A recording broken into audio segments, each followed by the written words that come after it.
Hey, what's up people? This is Rob. Today I'm going to show you how I do my water change through my sump. I do about 45-gallon water change every 10 days.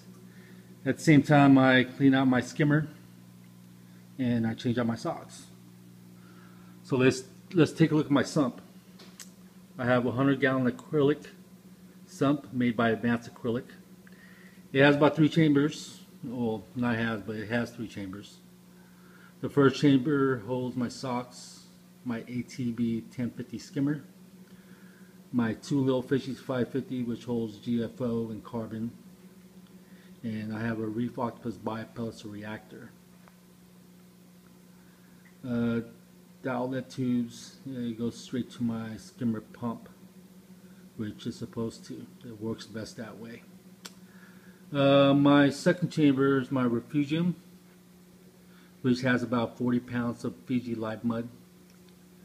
It has caliper and also houses my pH probe, my salinity, and my temp probe. And my third chamber has my Fluval SP6, which I'm very impressed with. It pumps a little over 3,400 gallons per hour. I also have my outlet tubes for my dozers, which are calc, and magnesium. And my ATO is an Auto Aqua Smart ATO, which is awesome. No problems yet.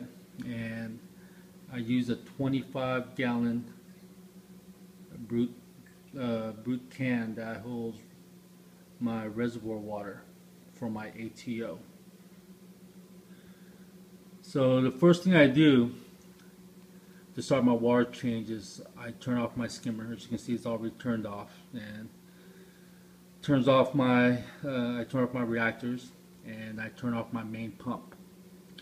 As I turn off my pump, my water level rises to this line right here. Hopefully you can see it right there. It's actually right above the water line. How I pump the water out is I turn a few valves. I turn this valve on right here, which pumps the water out from the sump to my sink in the laundry room, which is behind this wall right here. And I turn off this valve right here to stop water flow to my main display. The only flaw is while I pump water out of the return pump chamber, I need to use my reactor pump hose to pump water from the first and second chamber to the third chamber because of this wall right here. But at the same time, it works simultaneously. And what I do, I stop the pump when it reaches this tip right here. So it gives me about 45 gallons of water that I pumped out. And the other flaw is too, I gotta turn off the main pump halfway so I can have my reactor pump catch up. But you know what, it only takes roughly about 3 minutes for the whole process. So what I'm doing now is I'm using my iPhone to control all the pumps, so I'll continue filming when the water is flowing into my laundry sink.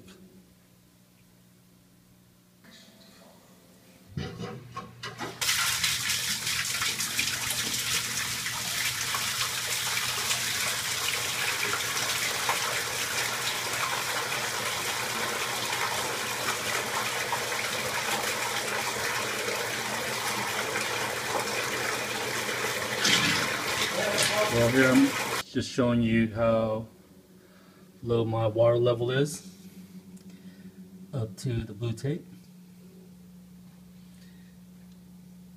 The only thing I'm going to do now is clean out my skimmer and change out the socks and fill it back up. This right here is my salt water that I made about 48 hours ago.